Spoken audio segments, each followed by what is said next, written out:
Welcome everybody to episode 8 of The Spawn Point, with this time 2 special guests, as Steve is too lazy to be on here. No, he's not really. But we do have 2 special guests who are seen that way and that way. I have to make sure that I get the names correct. So we've got Andy on the right, as always. Hello. We've got MsRandomBadger just down there. Hey. And Thalia just down there. So, just before I forget, this episode is sponsored by Virtual Gladiators, who are a server hosting company, mainly for Minecraft. You can get a server for $4.11. For the first month, you can get 10% off using the code VECTRA as well, which is around £2 if you're in the UK.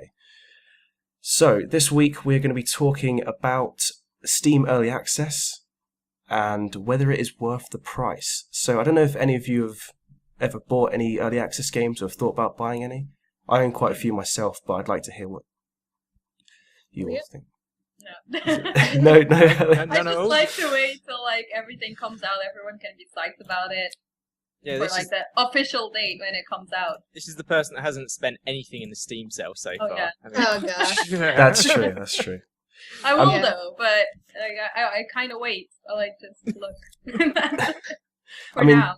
So. The main problem with a lot of early access games, it seems, I only own 2 early access games, and those are Starbound and Rust. Two very similar games because they're both kind of survival games. But Starbound is a little bit like Minecraft meets Terraria, if you've played either of those games. And Rust is a little bit like DayZ, but without the zombies. And also you can build stuff. And the main problem is that if people don't update their games a lot of the early access games don't get updated very regularly, mainly because they've got like a small team of people working on them. But there's so many people that just don't understand the concept of early access. You know, like if you're going to buy an early access game, it has to be you're happy to play it at its current state and you're able to enjoy it. If you're not, then you don't buy a game that you'll think that you'll enjoy in 3 months' time or so. You know, that's what I think. Yeah. So, are you for these? I mean, obviously Rust. I've not actually played Rust or either of them actually. There's a lot of controversy with Rust, mainly because they did something a little bit differently. So they didn't update the. It looked like they weren't doing anything for a long time because I just noticed. I was like, seriously, my phone never rings. Except when I'm recording. Well, but yeah, carry on. Yeah. So with Rust, they didn't update like the original game for like ages, and people were like, oh, they're not doing anything. Like they just took the money and ran basically. But what was that? Sorry, there was just someone in a really fast motorbike. This went past my windows. Like, what is that? Obviously I feel like we brought a lot of professionalism. Yes. A completely professional one So, this week, guys. Rust, as I was saying before I forget my train of thought. It seemed like they weren't updating the game for like 6 months, but what they were actually doing was they started the game on Unity, like as the development tool, and then they switched to HTML, but because it was easy to code, like it was 100 times easier to like update and add new content to, and then uneducated people were just like, oh, they're not updating it, but the developer is Gary Newman, who also created Gmod, and he was just like, look guys, I can prove that we've not been sitting on our asses all, for the last half a year doing nothing. We've been working on they basically started the whole entire game from scratch and just tried to add everything. And like they do have like a weekly developer blog where they say, to prove that they're working on stuff. And they also have like a Twitter account which says every change they make to the game, they tweet about it because they just want people to know that they are doing something. But there are a lot of, I think when it comes to like, is it worth the price? Well, it really depends on who's developing it and what state the game's in and all that kind of thing. When I bought either of these 2 early access games, I did a lot of research. Like I found out who was developing it. I found out what other people were saying about it. I found out what the game was about, what you could do so far, what they were planning to add. But there's a lot of people that think, oh, this game looks cool. It's definitely, they treat it as a full game and they just buy it. And then they complain that there's bugs and stuff. Like, if you're going to buy an early access game, expect bugs, I'd say. But what was everyone else's thoughts about Yeah, getting games early? I think that's the biggest issue, is that most people aren't educated about the concept enough.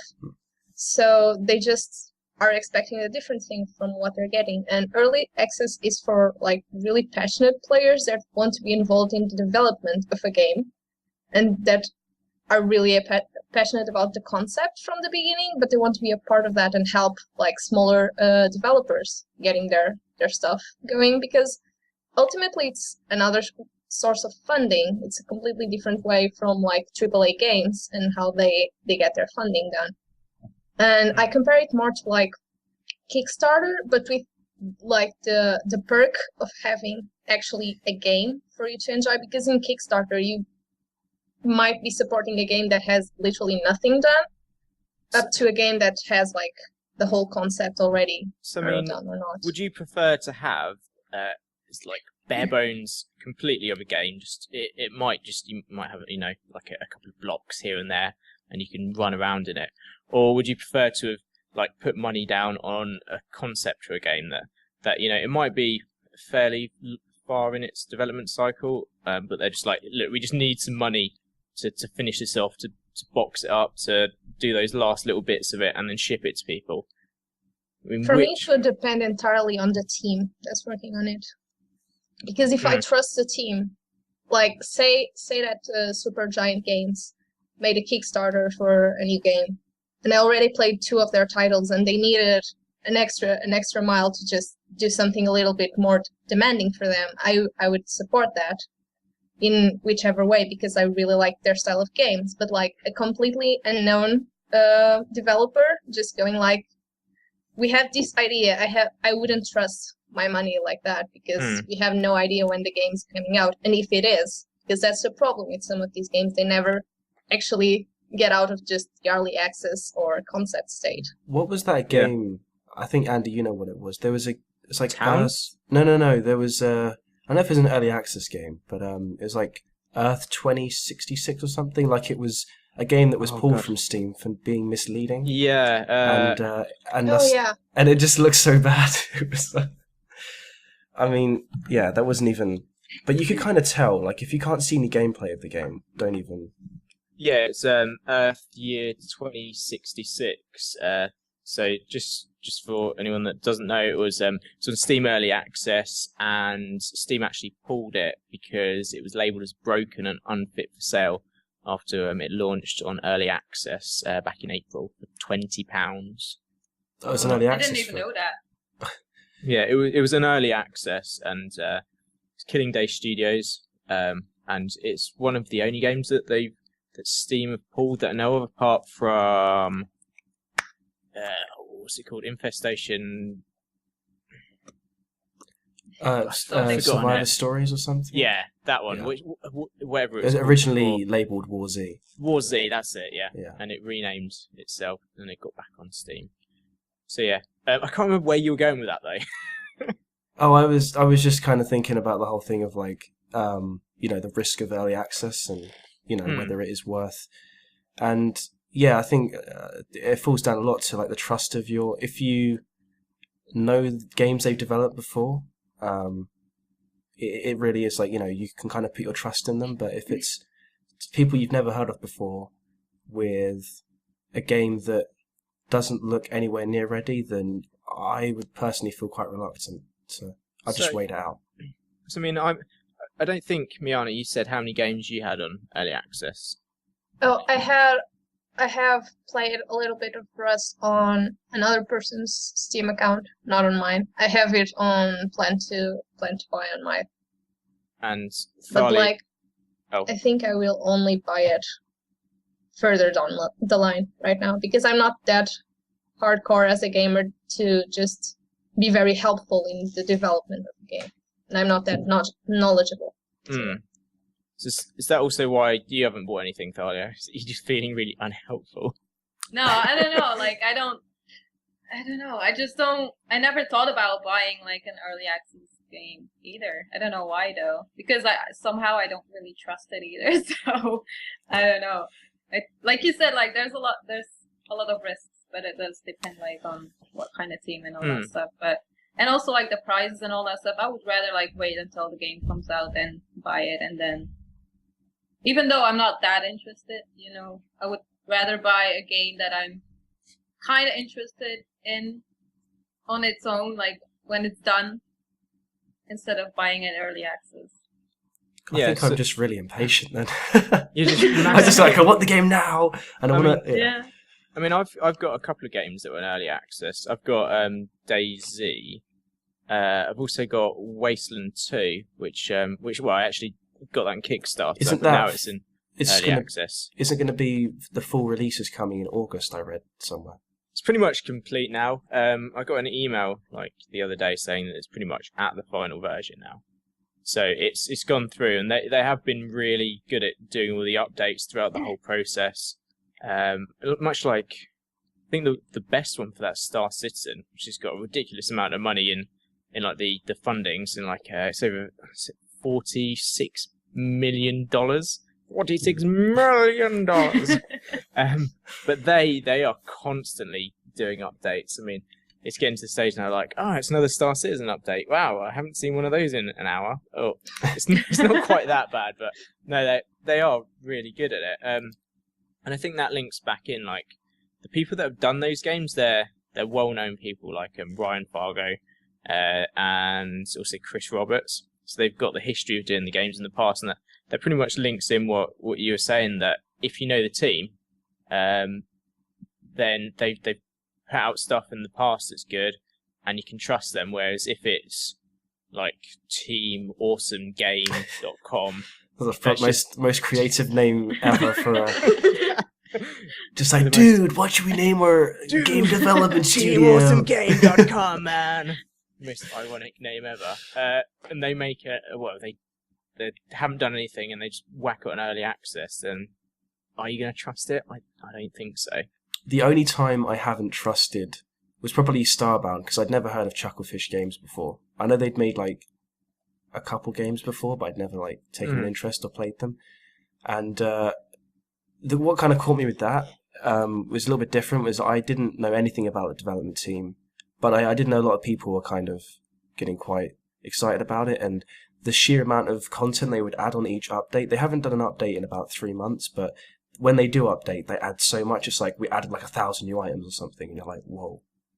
Like they just keep adding and adding. I think that's part of the excitement of early access, is that it's almost like you're having DLC, in a way, DLC that's coming every few weeks, but it's free and it's being added to the game, and you have new content like constantly being added. So I mean, back when I was young, early access used to be called alpha and beta. Well, they still have that kind of in a way. But I mean, what is the major difference between an alpha, a beta, and early access, apart from the fact that you're paying for the privilege of testing? Usually that is the question. Usually, alphas is like, well, it's a bit treated differently now, because Prison Architect is another early access game, and that's been in alpha for like 2 years, like a public alpha. But alphas are usually like the only developers can play. I mean, yeah, the alpha.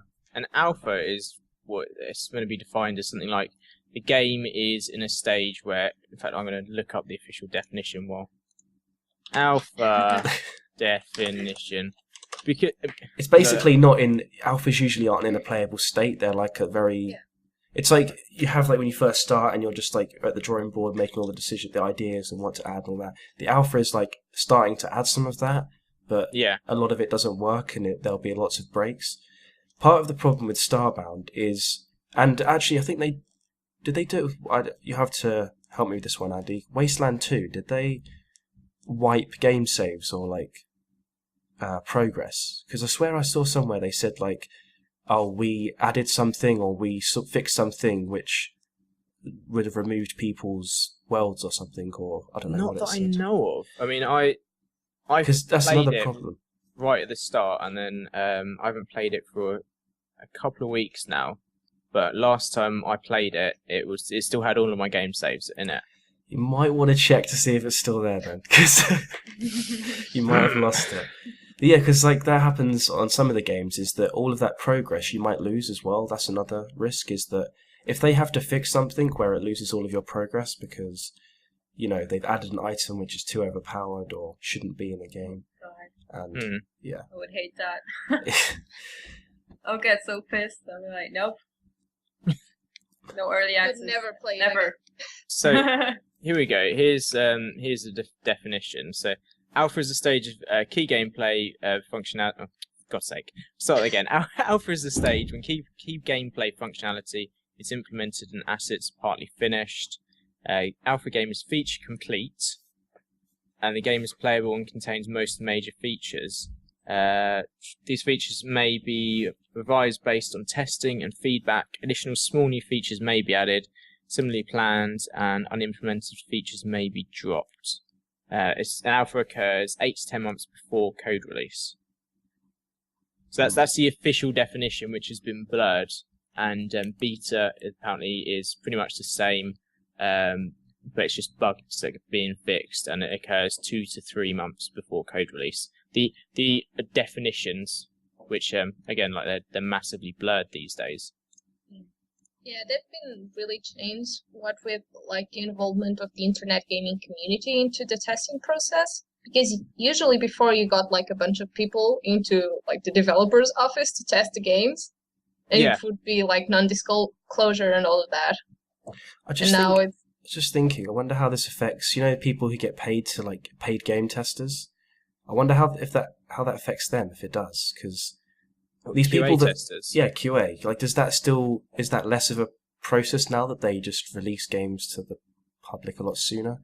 I mean, obviously with indie games they're not going to have a QA team, but you see like Battlefield Hardline, which isn't, that has like a closed beta, which a lot of, that's like very early on. Like the game isn't released until October, and if companies might think, oh, we can save money on having like a quality assurance process by just having people who will play our games for free testing it out and reporting bugs. We don't have to pay anybody for that. That's something that if I was like a QA tester, I'd be worried about, like my job. Yeah. I feel like it'd be a risk. I mean, the stage which games are mostly like coming into alpha and beta nowadays, they're pretty much to a stage where the majority of the bugs are like QA tested and everything is fine.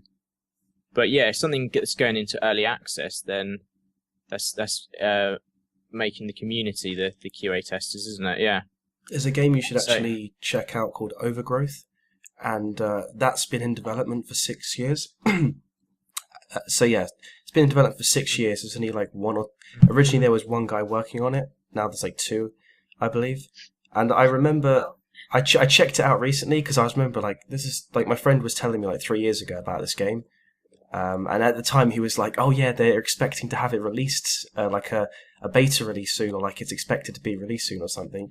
3 years later, and it's still like in early access on Steam, and they haven't had an update for a while, I think. So yeah, like are people gonna, and it's still not anywhere near finished, that game, from what I've heard. So like, are people willing to I think that's the problem. Are you willing to wait for a game to be ready? Because people always want to know, like, when, people are disappointed when games are delayed or if they have to wait longer for a game. So are people willing to wait for a game to be ready if it's going to take like 4 years to be ready? It's different when like only 2 guys are working on it. Yeah, I guess. I think that's kind of fair, but yeah, depends, I guess. I would say that if you're into like you're considering buying an early access, you have to go in with the state of mind that you might not be getting anything back. Because there are games that ultimately are never finished that go through that process. So see, now I think that's partly an issue with the current state of mind of everyone, because like you're saying, it's we want the game now, we want to have it, and some people go, oh, there's new game out in early access, this sounds really cool, and you go out and buy it, and it's like, oh, the features aren't all here. You've spent a load of money, and then people might not even play that for a while, so they haven't seen the full game, and they've dropped it, and they've given the money in, and that game may never finish. So someone could be there just rubbing their hands. we've got a load of money, and yeah, they never finish that game. Yeah. I mean, some games they're in their never-ending alpha stage, like they never come out of they never enter beta, or they never get released. Or some people like, what's that game? Is it Towns or Towny or something? Is it Towns? Yeah. Yeah, and that just got abandoned with development. But I think really, it's not with an early access game. Never look at the future. Just look at the present time, like what the game looks like. If you're happy to play the game and enjoy it for probably a cheaper price than that release, and the development was to get abandoned, would you still enjoy it if development was to stop?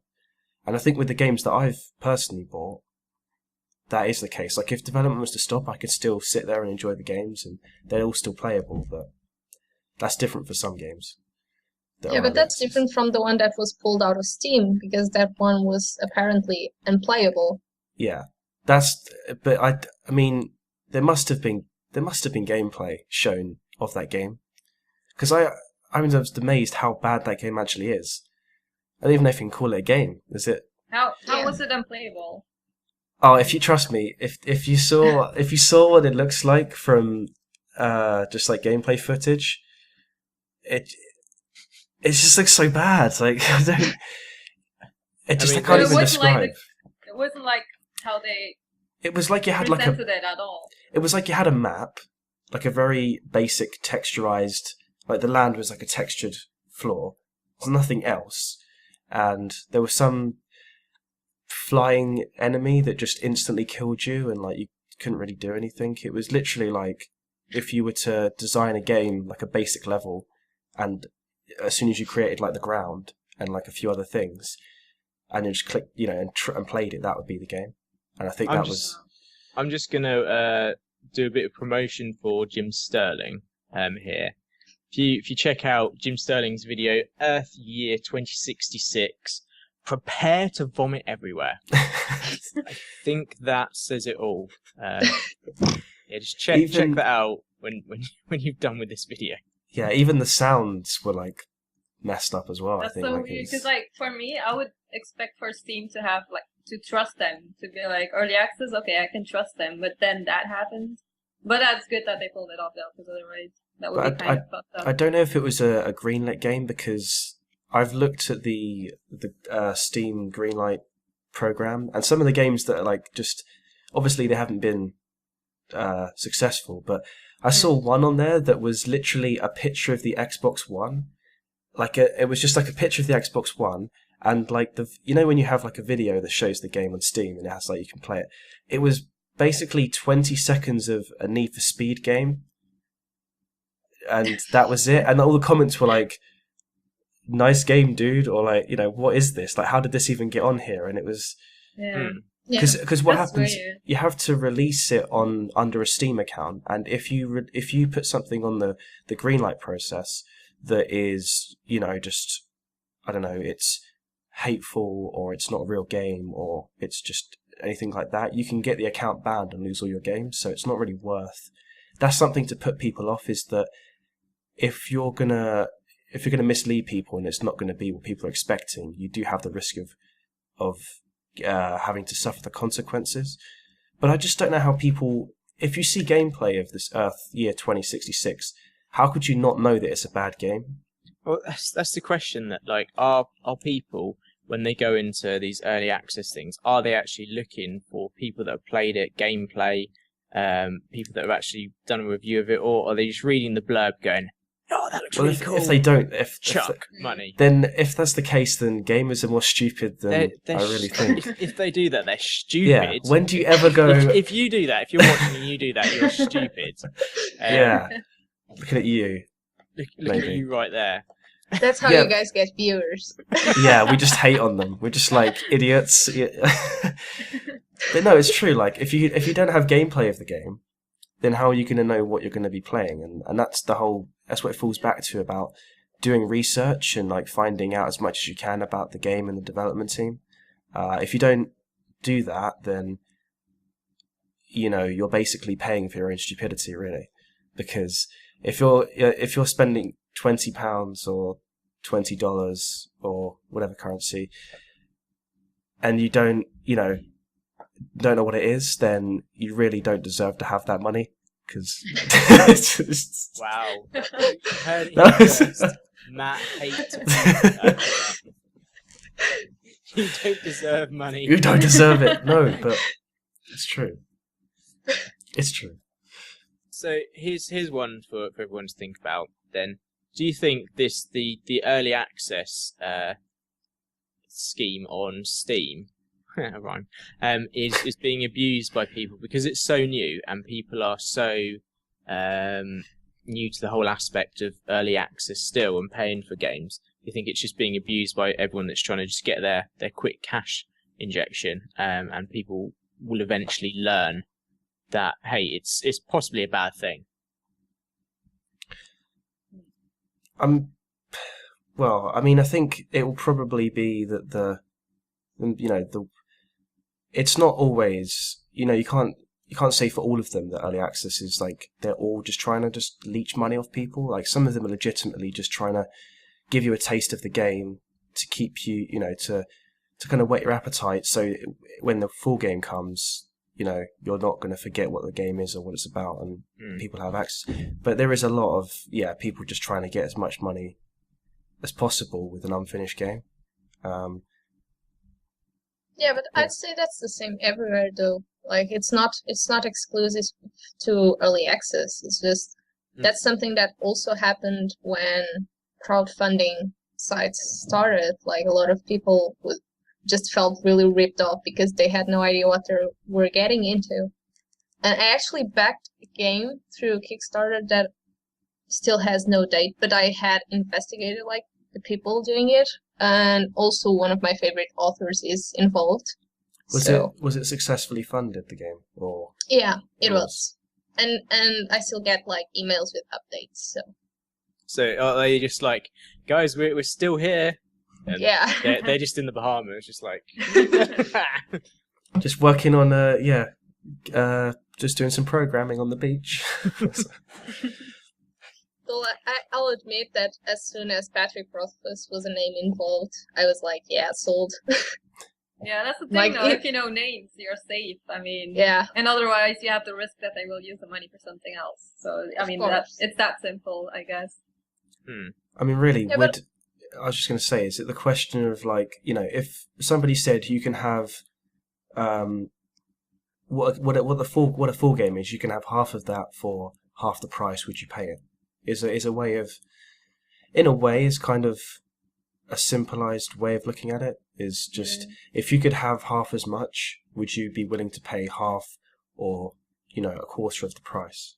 I think that from what everyone's saying so far, I think you probably agree with me. It depends on two things to me: who the people involved are and what their history is, and also.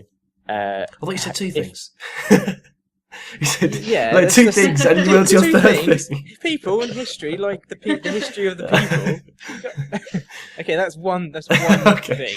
Wait, that's one thing. Thing number two. It's just one thing. Okay, it's like number one, number two, number three, and then number two is like what. What updates? People will still buy your game, and even if it comes like So just give me money. I'm making a game. It's a day in the life of Pi, and it's going to be an early access on Steam. Just chuck me your money. It has two features. No, it has one. It's got one feature. But yeah. The other feature, not features. It's still crumpling a pie. It's just hang your head in shame. We will never be invited again. You're fired. You had one job, Andy. One job. The other thing then is, like, if the project's been going for a while, how many updates are they doing? Are they putting out regular updates? Are they updating the game frequently? And it's just how interactive are they with the community? I think that's the main thing. If it's been out for a year and there's been 2 updates, then Yeah. screw that. But if it's been out for like a couple of weeks and there's already lots of updates, okay, we're doing this is the plan for everything, this is what we're going to do, and this is how we're going to do it, la la la la, then I'd be more willing to back something like that. I'd also say, like, if you're not super interested in just being a part of the development and doing as Matt said and paying half the price for half of the content, I'd say also it depends on the state the game is on, because not all of the early access games are in the same state of production, so it's not directly like half of the content. Yeah, like Wasteland 2's almost ready to be released in a few months, probably. And then you've got another game like Overgrowth, which has been in development for 6 years, and isn't even halfway near done. So they're all completely different stages. And Yeah. Thalia, what? You haven't said much about this. Oh yeah, I just Just agree there. with all of you. You disagree with all of us? Okay. No, I agree with all of you. Yeah. You said everything, so. I'm just trying to see if I can find that Wasteland email. I don't think I do have it anymore. Probably deleted it. Yeah, deleted. Well, if you had a Pokemon game for half the price that wasn't finished, Yeah, would you- yeah, I'm buying it. yeah, like you could have like an early access. Well, actually, it would have to be. It can't be early access on Steam because Pokemon's no. best on the Nintendo consoles. Yeah, Well, like so. if Yeah, like sold You have that that thing. in the Nintendo store, if they would do that, I would definitely buy it. See, so they said like, Thalia. what if they Thalia just- abandoned a development halfway through and you only had half a Pikachu? Oh no, it doesn't work that just way. had the front half of Pikachu, didn't have a tail. And it didn't even finish. It was like, And- beep. Pika! And then It would be more like just the Pokemon in the whole game. It's like, Pikachu, I choose waiting for game to finish updates. Okay, if it would be that bad, I wouldn't buy it. Yeah, obviously. I don't think. Yeah, I would have to but- see like kind of like a trailer or like gameplay or something like that. But that's the thing. Like, if Pokemon would make something like that, I trust them. So if they don't do that, I'll just sue them or something. I think you've Which got is the not same possible. you've got the same outlook to Pokemon that Steve has with all of the Call of Duty games. Oh yeah. Like I bet if there was going to be a Call of Duty game on early access, Steve would be like, I trust them enough. I'm gonna put my money down. It could be a Stickman picture. It would be like, yep, looks good so far. Let's. The price is it a would bit. be the same with me. It would look shitty, and you'd be like, "It looks awesome." Yeah. Oh, Because you just don't understand. you're psyched. You just don't Oh my understand God. the development process that went behind that stick Yeah. figure. It was. It's just got Pokemon game question mark money, and it's like, okay. Thalia would be fine with just playing with Pikachu only having his tail and nothing else. Oh yeah, Yeah, fine, she like- just love people. That's actually, speaking of Pokemon, that's the only thing, because I was stupid and I went and bought an Ouya console. That's the only thing that I've actually played is Pokemon, I'm not allowed to say this, but Pokemon modifications that aren't exactly licensed. You know, like, we're talking about, I'm not going to say the word, but but yeah. That's all I've used it for. And Arrest that man. but yeah, Thalia, but yeah. actually, if you want to get involved in like a Pokemon project that is not being crowdfunded, but it has like a testing version for everyone to help, there's Pokemon Generations, right? yeah. See, there's a couple of like Pokemon games that they wanna like license to play online, but it's just too much money, and Yeah. So if there Right. wasn't, so overall, if there was an early access Pokemon game, you'd buy it. Oh yeah, for sure. That's the same. Like for that, I would do it for Pokemon, Zelda, like all the games that I'm like a really big fan of. I would do that. If Nintendo somehow are listening, which I highly doubt, then Can you please give me just give me an early access? this is a good business model here. Just follow Steam's early access, and Please take Thalia's money. yeah. Take It's all- okay. You can charge like $100 and just Oh God, no. Again, that just comes down to your trust in them, because they've got the history of everything. Yeah, exactly. Then- But then again, like if you say like $100 or something, okay, no, I'm not that crazy. I wouldn't pay that much money. It's already 40 euros for like a game, a Pokemon game, so I think that's enough already. Yeah, you would totally pay twice to play an unfinished version. If I would be the only one, I probably would, but there's no way. So. Yeah. So I think, in summary, it comes down to several things. Number one, it comes down to the history, the history of the developers and the game's current number 6, the game's current state and I don't know. and whether it's actually a playable version, and finally number 10. Whether the price is too much to ask for. I think price, history, and the current state, and whether it's playable, is all just things. Just to like consider. in a smaller version, you just have to do your research first. Yeah, pretty much. There has to be a gameplay. I mean, for sure. I mean, if that's not there, if you only have like screenshots, I wouldn't trust that. If You could just get like a screenshot from like Mass Effect and just claim it's your game. Just like and Pokemon in between, and people will Yeah. that. Mass Effect of like just You just need someone that's good at Photoshop. Yeah, like just put like a Pokemon on Mass Effect and just be like, yeah, see, that's A Pikachu holding a portal gun.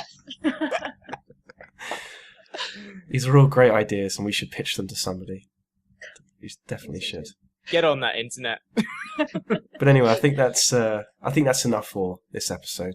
We kind of slightly derailed a little bit with miscalculations and Pokemon, but I think it was good. And do your research, guys, because if you don't, then it's your fault, and you don't deserve that money. You don't deserve Matt any hates of you. it. Yes. So Yeah, that's the one thing you need to take out of this podcast. Matt hates you. I hate you. If you don't know how to respond. I hate spend you, your money. but please subscribe. But yeah, that's all, and we'll see you next week for episode 9, and we'll probably have Steve back, and maybe a special guest as well. But yeah, before we go, it's time to whore yourselves out. yes, exactly. I completely forgot about the shameless plugs. So I will. It's okay, Yeah, I forgot that in our live stream. So. But yeah, if you want to take like an opportunity to just explain what your channels are about and what you do, and I'll be leaving annotations that you can click on. You just click simply on it. It'll take you to their channel, and it will demand that you subscribe because you should. But yeah, if you want to take just a short amount of time just to explain what you do. Don't know who wants to go first. You're free, Thalia. Okay. I'm Thalia, also known as ThaliaLizette, and you can find me back on YouTube and Twitter and Instagram and Tumblr and all that kind of stuff everywhere. And I do videos about anime, so it's mostly episode reviews, and I'm trying to do like gaming videos as well, but I've been talking about that for like a half year already. So I don't know. I'll see about that. I do a show called Double Team with Miana, who is also here, and we just discuss lots of stuff, just from gaming to anime to cartoons, like everything. So that's it. You passed the ball to me. I'm Miana, also known as MsRandomBadger on the internet, and I have a YouTube, a Twitter, AskFM, and Thalia also has one, by the way. She forgot it. I had too much. What else? Hummingbird, my anime list, all that kind of thing. I'm also whoring your things out. Thanks. And my channel is mostly based around anime at this point. I also have a show in which I recommend things from games to books and other nerdy things that I like. And I co-host Double Team on Thalia's channel, and the live streams are on my channel. And I also play games often, but not on my channel yet. Yes. So that's a very good summary, and plenty of time to haul yourselves out. I should think of better wording than that, because yeah. Too late. It's happened now. But anyway, so go and check their channels out, and the annotations are below. But that's been all for this episode. And let us know what you think in the comment section about early access games. But other than that, we will see you next week. Well, me and Andy will. So, goodbye everyone.